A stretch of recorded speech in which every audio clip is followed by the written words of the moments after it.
Hi, my name is Christina Kiwiyuan, and today I'm doing a presentation on dysphasia, or you can call it aphasia. It is a language neurological disorder that causes people to lose ability to understand or express speech, usually caused by brain damage. Here's a list of the characteristic of the dysphasia, such as concentrating and remembering information, understanding what people are saying in conversation. They will have difficult time to find the word they want to use, or they could mix up sounds. So the history of aphasia is like what I just mentioned earlier. It is a damage or trauma to the brain that control language. Commonly, it is caused by stroke. Second commonly will be caused by brain tumors, brain injuries, or infections. There are actually 4 types of aphasia. They are expressive, receptive, autonomic, and global. Expressive, which are more commonly seen, is having the difficulty saying or writing what they mean. Receptive is difficulty making sense of the word they see or hear. Autonomic aphasia is difficulty labeling objects, places, and events. And global, which is the most severe out of all of them, is impossible for an individual to understand speech, speak, write, or read. Next, we have prevalence. Currently, over 1 million people in the United States suffer a permanent type of dysphasia. And over 500,000 of the stroke victim, which commonly causes the dysphasia, approximately 10,000 will suffer some sort of dysphasia. It's important for teachers to partner with school speech therapists or special education case manager to identify the possible communication styles and assistive technology device for the students with aphasia. There are some teaching methods that you can use to help students with such disorder. Well, in class, what teacher can do is first, you can structure your learning environment to minimize this distraction for students, since they're already having a hard time to understand, to hear, and to visual. So it will be best for you to keep their attention and their focus on you. Secondly is you can break down even more to smaller steps and repeat them as often as necessary, so you can make sure the students could comprehend them. Other tips, you could have them to repeat what you just said by using simple language and uncomplicated sentences when you communicate with them. Third is, because they are limited in their ability to hear, to express, or to receive the information, you can help them to understand your information by providing by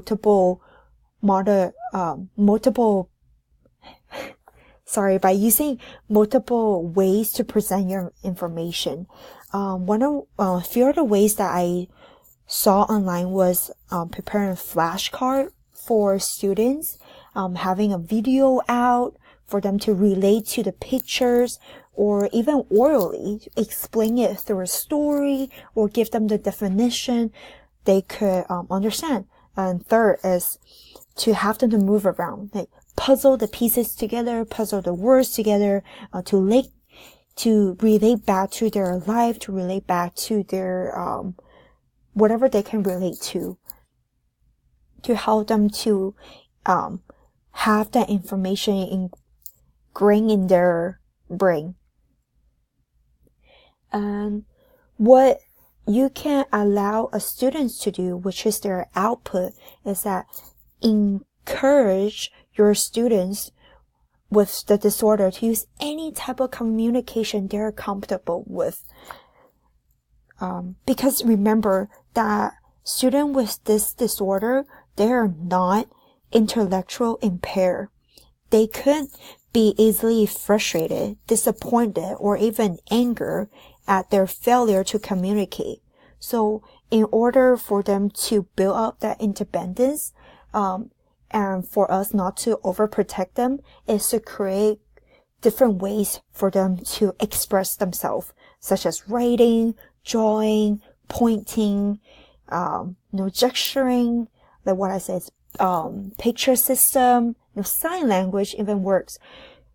And second is what I have mentioned earlier, is have your student repeat and explain the concept in the ways that they're comfortable after you have presented, to make sure they fully understand you and to make sure that they know what is going on, so they're not lost in the beginning of the class or beginning of the school semester. There are 2 websites I found useful for a teacher. The first one is called Bright Hub Education. It offers numerous teaching tools such as classroom management, student assessment, and teaching methods. It goes from preschool all the way to high school. They even include special education and even homeschool. It offers lesson plans, activities for children, different age group, and furthermore, it provides information for teachers, to learn how to communicate with parents. Because, just as our textbook has mentioned, we as teacher has to first build that relationship with the parents, so not only they will get the education they deserve in school, but they could also spend quality time with their parents, and thus it will help them to grow. They will develop a more mature social, emotional development and social skills. The next one is called NASA.org. It is a national membership organization dedicated to rendering all possible support and assistance for special education. You do have to pay for some of the resources to be available, but however, there are many free resources on there that anybody can have the access to. It has, it included a lot of disorder that we might see in the classroom, such as autism or ADHD. It offers IEP development, videos and PowerPoint library. It has literacy and transition services for teachers to use. Next is website resources for parents. Again, teacher and parents, they are the biggest influencer a child can encounter and to have a positive impact on their life. So the first one, the first website I found really useful is called bilinguistic.com. On this website, it offers varieties of resources for parents, including educational resources, financial planning, estate planning, and all other information related to what happens if your child have the disorders. Parents can have a deeper understanding of the disorders. It offers therapy consideration. It offers evaluation for parents to use to better assist their child to have a healthy and normal childhood and provide the assistance they need.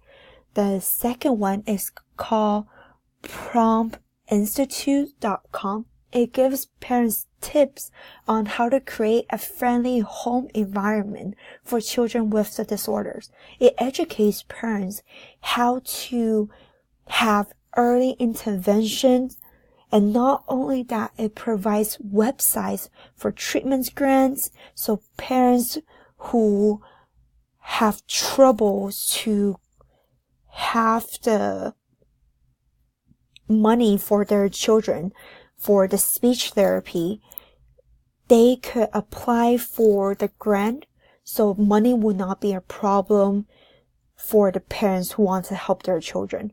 And moreover, it also includes idea resources to ensure parents know the right for the education their children deserve. So it serves as a protective factor for parents and children to know what they can do in the field that they're not familiar with, and thus prevent them from being taken advantage of.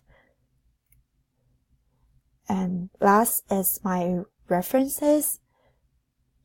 So thank you for watching and listening this presentation. I hope it helps you as much as it has helped me.